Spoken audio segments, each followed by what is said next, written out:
Hey guys, what's going on? It's been a while. I'm going to show you an updated drum tour video of my drum set, or drum sets, and my new finished drum room / studio, whatever you want to call it.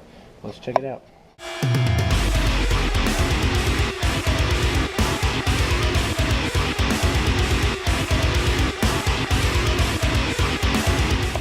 Alright, so this is basically it. Little messy right now. There's some stuff laying around and whatnot. Just kind of played a show the other day, so I'm kind of getting things back to normal again. But yeah, so I'll give you a little quick tour of the place. Me and my dad, mainly my dad, helped me put this together. Obviously, it's not the most professional looking of drum rooms or soundproof studios, but gets the job done. Basically, when we moved into this new house a couple months ago, there was zero, like absolutely no insulation in these walls down here, which made practice absolutely horrendous sounding and extremely loud throughout the house, and I've never had to deal with that before. So it was very stressful trying to basically get the pieces for this to do the job. My dad didn't want to, waste the time and ripping down the walls and adding insulation. Neither did I. It would have been so much more money and so much more work. So what we did was we looked online, tried to find some other solutions, and we came across these wonderful things right here by a company called Audimute. These are sound absorption acoustic sheets, or blankets, whatever you want to call them. And we got like 20 of them, and we actually decided to double fold them, to fold them in half like this to kind of make a double sheet, so we didn't just end up using whole sheets doubled up like over each other. And we did this, and it's made a huge difference. I know all the foam on the wall doesn't make a damn difference. We got all this foam and stuff like that, tried to keep from the sound from bouncing off the walls and everything like that too much. And this wall right out here goes directly outside of the house, so that wasn't too much an issue. It was mainly this wall right here and through here. This is actually covering up a kind of like a furnace room, which sounds a little dangerous, but the other side we left open to keep ventilation going through here. So as you can hear, this side, and as you can see, this side is still open. This I kind of just use as a storage closet. This I use as like, just random boxes in case I need to ship out a cymbal or something like that that's under warranty, or if I'm selling something. So I keep all my boxes here and whatnot. Just some standard, storage closet, and some spare hardware pieces here. I got some like auxiliary hi-hat arms right here, and like some cymbal stand stuff, which I'm actually trying to sell some of these pieces. So I mean, if any of you guys are interested or whatever like that, let me know, and then we can get in contact. Here's all my gig cases, my hardware case, drum bags, and my mixer bag.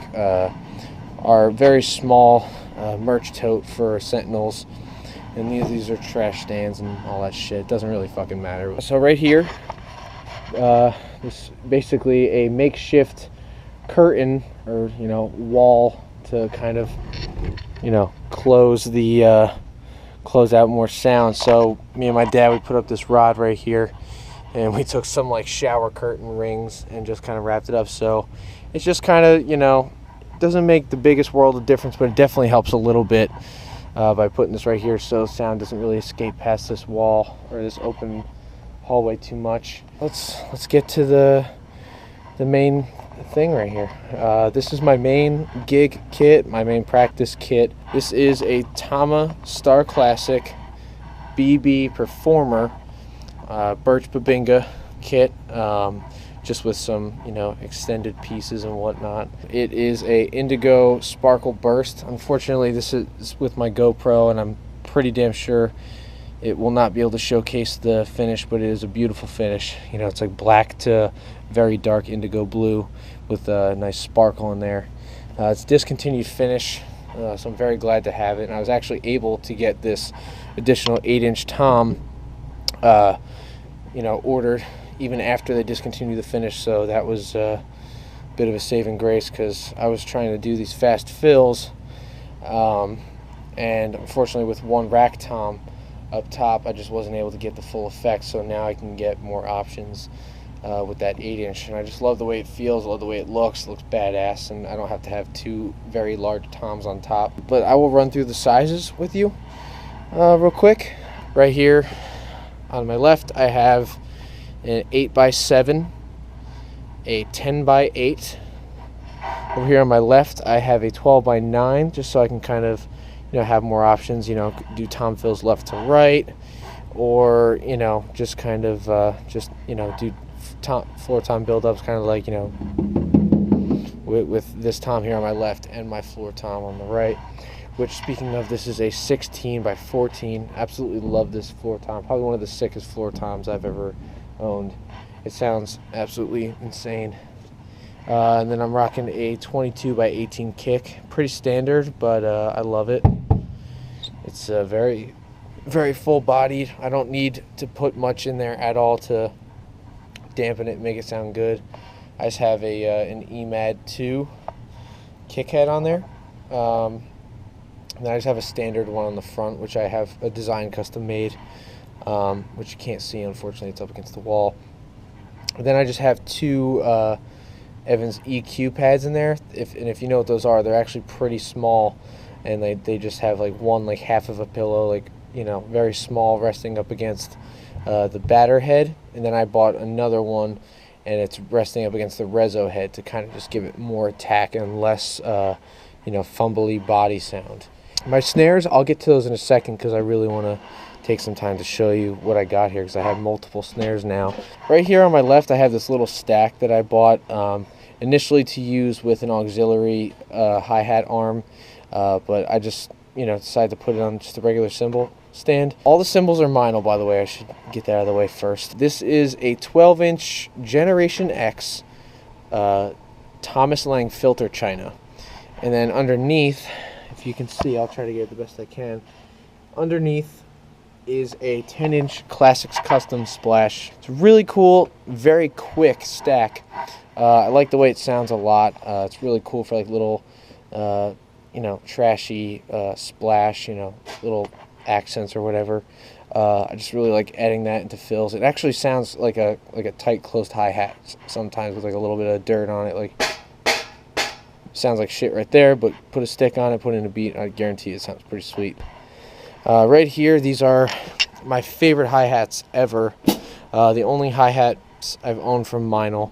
These are 14-inch Byzance dark hi-hats, and I absolutely love these because they have volume and they cut, but they have a very dark tone, but without completely sounding, you know, dry and like, you know, just straight up, you know, like just straight up trash.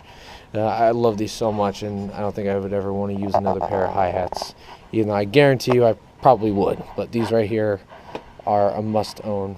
I think they work great with anything, rock, metal, even, you know, jazz, whatever it may be, but it works great for everything. This is a 18-inch Byzance medium crash, traditional finish. I love this crash, absolutely incredible. Cuts for days. Has a beautiful wash and stains very nicely, very bright and glistening. Really sounds great in recordings. It's just an amazing crash cymbal. Over here I have a 10-inch Byzance vintage splash. It kind of goes like along the lines of like the Sand series that they make, Benny Greb Sand series. It kind of goes well with that. Sounds really cool. It's very quick, kind of trashy. Very cool splash though, for sure. Definitely check it out if you're looking for something that, you know, can have a little bit of cut but isn't like overwhelming, too ringy. You want something quick and, you know, somewhat trashy, out of the way, but still has a little hint of brightness to it. I would definitely check that one out. Over here, this is the Big Monster. This is my MB20 22-inch heavy bell ride. The bell on this thing is enormous. I don't know if you could tell. It's not ridiculous like a mega bell. The bell has complete, you know, control. It doesn't get out of control, you know, like a mega bell would or anything like that. It's just very powerful bell, cuts through anything. I love it so much. If you've seen like my older videos, my older drum tours, you've known that I love big bells rides and, you know, just stuff that's great for rock music or metal. This has done wonders with my band Sentinels. We do a lot of, you know, blast beats and stuff like that, and it really does sound incredible with the band. Actually, over here on the other kit, I have my other ride that I use and switch out with quite often. This is a 20-inch Byzance Dark ride. This thing's amazing. It's got great stick definition, and it has a little bit of give, like when you lay into it for a crash, not too much. It's kind of controlled, which I like. And the bell is fantastic. The body, everything is nuts about it. I love it so much. And this is an old broken MB20 Rock China. I like this one a lot, but I have to say I like the 18-inch Byzance traditional finish China even more. This thing is fantastic. It's so trashy. It cuts for days, and it's so easy to control if you want to like hit it real quick and do a choke or anything. It responds so easily. It doesn't get out of control. It's trash, but it has a nice tone to it, and it's just, oh, it's definitely my favorite China. I don't think I could picture myself using anything else. This right here, this is my main stack. I use this a lot. This is a 12-inch Classics Custom Trash Splash over a 16-inch Byzance China in a brilliant finish. Amazing stack. Joey Baca inspired, the drummer of the Contortionist.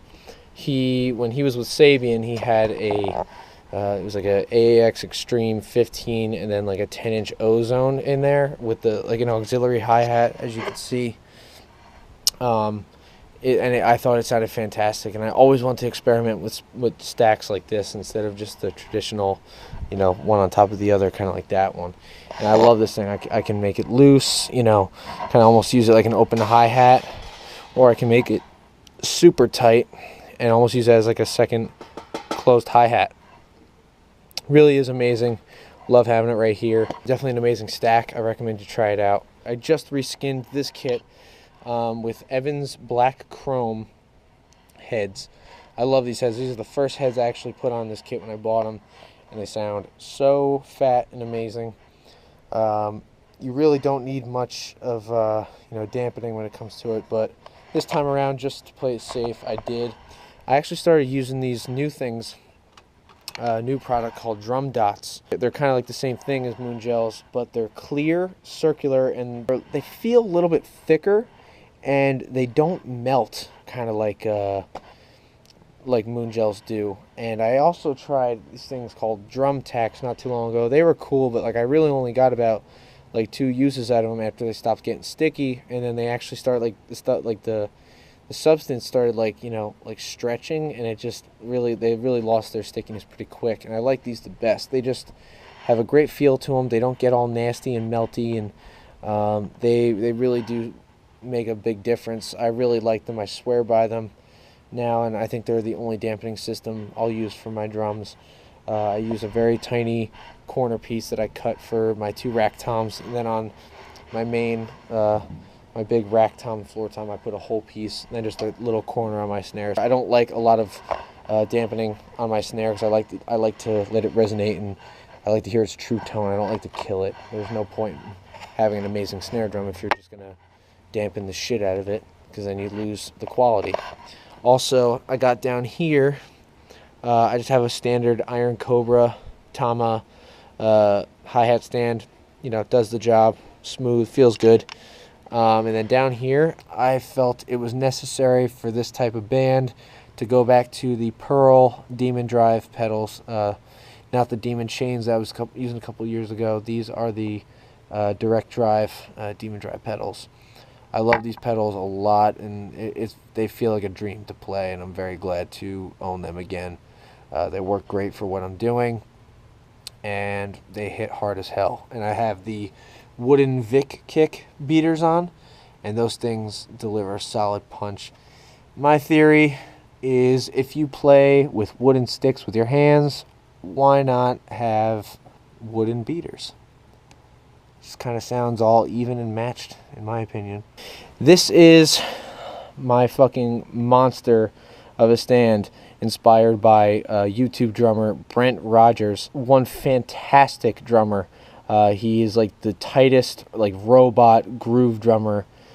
He is just a fantastic drummer, can play anything. You've probably seen him or heard of him through his 15-second drum covers videos, and he's just an amazing drummer. Great dude too. This is 5 cymbals on one cymbal stand. Basically what it is I have a straight pearl stand, just going up like that from my main crash like this, and then I have everything else on their own individual boom arm, and everything is double braced and double mounted, so it feels like everything is on its own stand.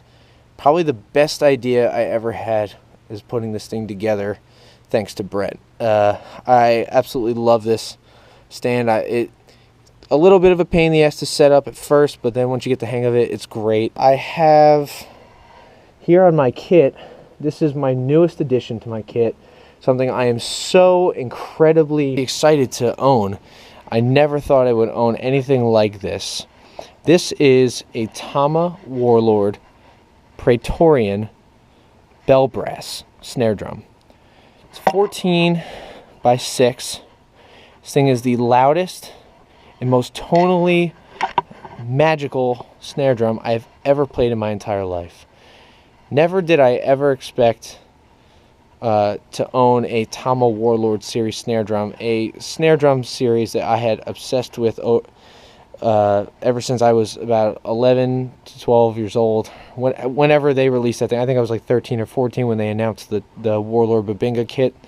I was absolutely blown away, and I always thought to myself, damn, I would love to own something like that. And then one day, a friend of mine posted that his local guitar center got a whole line of used snare drums, including this. Well, I've had this thing for about a month, and I absolutely love this thing. I could not thank my friend more for letting me know this thing existed in the store.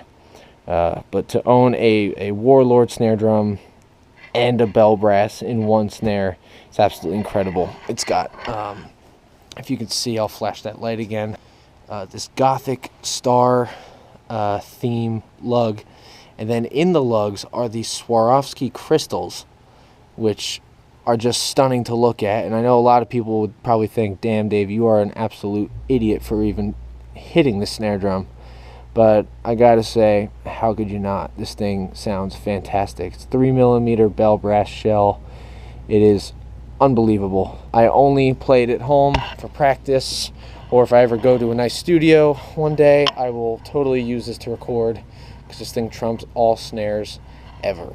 This over here is my lovely custom snare shelf that was made by my amazing friend Caleb Vermeulen, who is now the drummer of the band that I had exited about a year ago, called Adventure. If you haven't heard of them, I highly recommend you check them out. They are going to be huge. Amazing metalcore band. They are still striving and going on forward with Caleb behind the kit, and he is the most amazing choice of a drummer. He's fantastic and wonderful drummer, and a hell of a craftsman when it comes to woodwork. He built me this thing and gave me an amazing price on it, and he gave me more snare slots than I probably will ever need, but I think it's beautiful. I hate to say that I'm using the 2 bottom ones to hold my drum shoes, but you know, you gotta do what you gotta do. This is where I keep my bell brass up top, you know, because this snare right here, my second favorite, I absolutely love this snare drum. This is a 14 by 6 Tama Star Classic G Maple snare drum.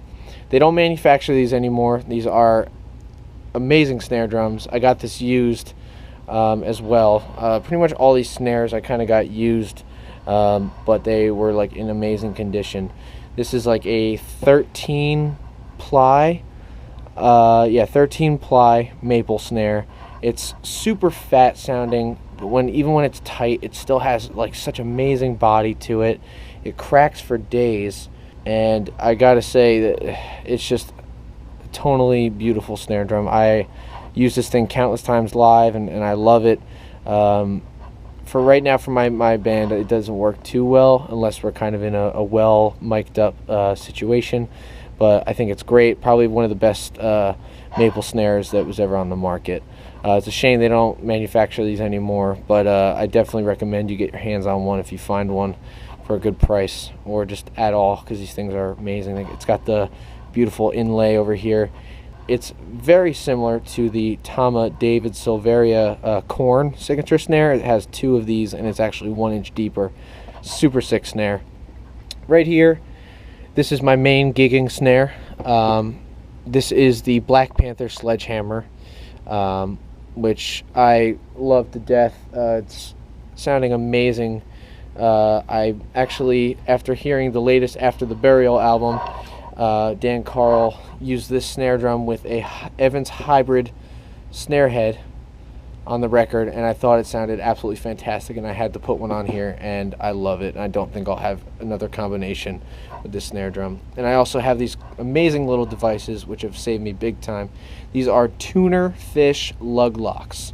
At first I had a really hard time finding them because I noticed that they were only being sold in European and British online stores, but I was able to find them, I believe, on Big Fat Snare Drums website. You can get those, and they're really cool. You can get them in all different colors, and they do a wonderful job at keeping your snare or all your drums in tune.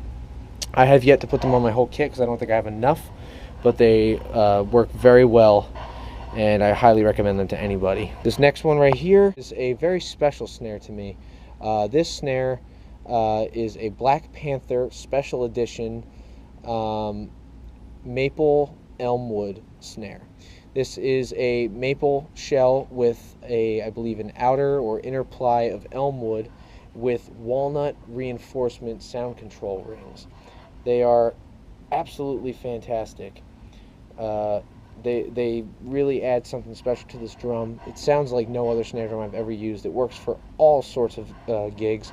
I actually used this exact snare drum on Inventor's Parallel Design EP, and the thing really cracks. It recorded very well, and if you want to hear a little sample of that, you can hear it there, or you can hear it on Misery Signal's Controller and Absent Light albums, and it's tuned 2 different ways on both albums, and it sounds fantastic. That's why I actually bought this. I was looking into it. I heard it on the Misery Signals records, and I realized how rare of a snare it was. Then one day I found it on eBay for a pretty good price. It was actually still just a floor model in a drum store in New Hampshire, and I got my hands on it, and I absolutely love it. Very unique snare drum, different from most snares, and I don't think I could ever part ways with this thing. It's fantastic. Beautiful natural finish, 14 by 5.5. Absolutely love it. This is a Tama Star Classic full birch snare. It actually came with this kit that you see over here. This kit is a kit that was owned by my cousin who played drums, and when she got back from college, she decided to splurge a little bit and get a brand new kit, and she got this beautiful Star Classic birch Performer back from when they first started making them in like 2005, 2006 or something like that, and I absolutely love them. This is same sizes kind of as my other kit. It's 10 by 8, 12 by 9. The floor tom is a 14 by 12, and the kick is a 22 by 18. I kind of have this as like a secondary kit to practice on and try new things on, and for whenever my friends come over and want to have a jam, they don't have to bring their kit. They can just play this here. Really cool kit. I don't play it as much as my main one, but when I do, it's a blast to play. And I'm very happy that when she decided to sell it, she asked me, and I got to refurbish this baby and make it new again. Thing is absolutely flawless and has no scratches and whatnot, which I could barely believe. It's absolutely nuts. But the snare drum that comes with it, even though it's birch, my God, this is hands down the best birch snare I've ever heard in my life. It tunes up like a dream. So easy to get a beautiful crack out of it. Doesn't even sound like a birch snare. It's absolutely fantastic. Down here, I became a part of the Vratim drum shoe family. They hit me up thanks to a good buddy of mine, Aaron Oveka, who plays drums for the band I the Breather. Sad to say they are no longer a band anymore, but they were a great metalcore band. Definitely one of my favorites. They make an amazing drum shoe, Vratim. Definitely check them out. I'm sure you've probably seen them used by Cooper Drummer. He endorsed them as well, and then a couple other YouTube drummers, I believe, right now are using them. This was their original shoe. It's actually called the Atom shoe. Very comfortable, very flexible, as you can see. Amazing grip technology on the bottom of the shoe. Hands down the comfiest drum shoe and the best looking drum shoe I've ever seen. You can wear them on the streets, you know, like normal shoes. You can go running in them, whatever it is. They are absolutely the most comfortable shoes. This is actually the second generation, the Vratim Drum Shoe 2. I really recommend you check these out if you're looking for a comfortable shoe, if you play with shoes. These are just the way to go if you do wear shoes. They feel amazing, look amazing, and they come in 3 different finishes. These are the gray ones, and this was my first pair. And then I also have the white pair, which look amazing for casual wear mostly, so that's what I kind of use those for. Vratim, VRATIM.com. Amazing stuff, amazing people. I highly recommend you check them out. Not that it really matters, but this is just like a little shelf here that I bought to hold all of the Sentinels merch. Right now we are very short because when I first joined the band they only had a little bit, so this is kind of what's there. We are getting a crap ton of merch soon to go with our brand new EP that will probably most likely be dropping at the end of this month. Very cool EP, and I'm very glad to have worked on it. It's probably some of the craziest material I've ever been a part of. It definitely is the craziest material I've ever been a part of, and we will have pre-orders up and everything like that soon. Plenty of merch options, and I think you'll all be pretty stoked on it to hear the record for sure. I'm very pumped on it. Hope you enjoyed the tour of my drum room, studio, whatever the hell you want to call it. It's been fun. I always love making these for you guys, and I'm glad that I waited until a time where my setup is established and good to show you this. Very happy with this. I hope you enjoy, you know, how it sounds in my, you know, little GoPro video and everything like that. In that video I actually used the G maple I showed you up top, and then the bell brass in the second half, and I love the way it captured those snares. It really, you know, they really came out sounding amazing. And thank you for watching that video as well. I know I've been absent for a while, but I will try, now that I have this GoPro, to add up some material every now and then when I have the time. I really appreciate you guys taking the time to watch this. If you have, I know it's not the most exciting thing, but I know for all those drum nerds out there, they love this shit just as much as I do. So thank you guys for watching. Have a good night. I am signing out. Peace.